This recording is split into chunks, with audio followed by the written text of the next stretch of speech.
मैं राजेश शुक्ला जी से पूछना चाहता हूँ, आखिर एक पीड़िता की अगर मैंने मदद की है, वो मुझसे मदद मांगने के लिए आई, राजेंद्र सिंह दांगी जो निलंबित और जिनके खिलाफ FIR लॉन्च हुई है पंतनगर के थानाध्यक्ष, उनके बारे में इनका क्या कहना है? इनके पेट में क्यों दर्द हो रहा है?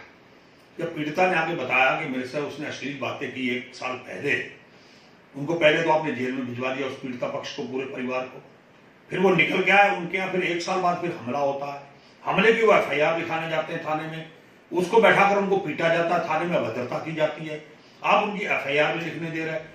1 साल तक, पिछले 1 महीने तक उनकी FIR में लिखी गई, 6 तारीख से लेकर आज कितनी तारीख हो गई, 1 महीना हो गया। फिर जब FIR लिखी जाती है, SO उनसे बदतमीजी करता है, SO बुलाकर जबरदस्ती उनसे समझौता लिखवाता है थाने में, आप उसकी बात करते हो। अगर पीड़िता ने अगर मुझसे कहा है और मैं DGP के साथ पास ये मामला लेकर गया, उन्होंने जांच कर निलंबित कर FIR के आदेश दिए और कप्तान उस FIR को नहीं लिख रहा और मैं प्रदर्शन कर रहा हूं, आपके पेट में दर्द हो रहा है। क्या लोकतंत्र नहीं है क्या इस देश के अंदर? क्या हम महिलाओं की बात नहीं उठा सकते? आपकी पार्टी को बहुत दर्द होता है अगर महिलाओं की बात किसी और प्रदेश में हो जाए तो। आपके प्रदेश के अंदर एक महिला के साथ इतनी बड़ी कांड हो रहा है, उसके साथ अश्लील बातें हो रही हैं और आप उसको घुमा रहे हो राजनीतिक दृष्टि से। शर्म आनी चाहिए। आप स्पीकर साहब से मिल रहे हो, कोई दिक्कत नहीं है, पर स्पीकर साहब को अगर वो आईडियो आप सुना देते तो आपको मालूम पड़ जाता, स्पीकर साहब आपको जवाब दे देती, उनको भी आईडियो सुना देते बैठ के कि जो SO ने बोला है। आप मुख्यमंत्री जी को भी सुना देते आईडियो, मुख्यमंत्री जी भी आपको बता देते। एक और आप कहते मुख्यमंत्री जी ने बहुत अच्छा आदेश किया कि इसमें कार्रवाई होनी चाहिए, एक और आप राजनीति कर रहे हो। एक और अगर उनकी पीड़िता का मुकदमा लिखा जा रहा है तो फिर आपके दर्द हो रहा है। तो आप खड़े किसके साथ हो? आप हो किसके साथ? पुलिस के साथ खड़े हो, SO के साथ खड़े हो, या आप पीड़िता के साथ खड़े हो? आप ये क्लियर ही नहीं कर रहे हो।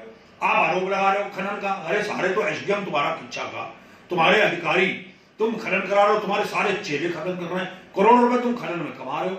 और मेरे आदमी, मैं तो विपक्ष में हूं, आप करो दबाव बनाता।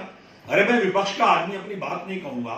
70 विधायकों में आप ही को दर्द होता है, हारे हुए में थे।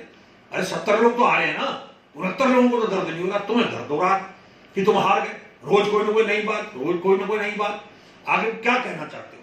किस तरह का दबाव बनाना चाहते हो? सरकार तुम्हारी, मुख्यमंत्री तुम्हारा, और एक पीड़िता की बात अगर हमने की है उसका स्वागत नहीं कर रहे हो कि पीड़िता के साथ जाती हुई है, SO निलंबित हुआ, ठीक हुआ, उसके खिलाफ FIR ठीक दर्ज हुई है।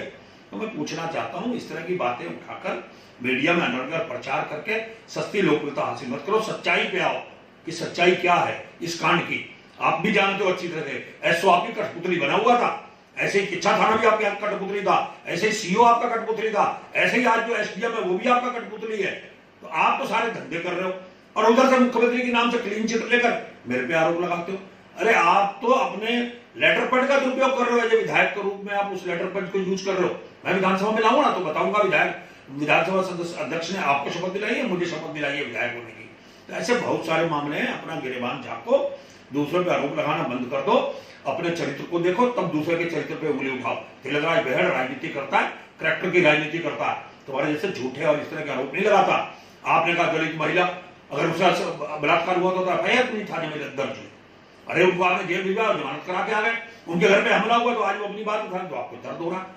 तो मैं आपसे कहना चाहता हूँ, झूठा प्रचार बंद कर दो, झूठी बातें करना बंद कर दो, अपनी हार को स्वीकार करो और जनता के बीच में आओ दोबारा से।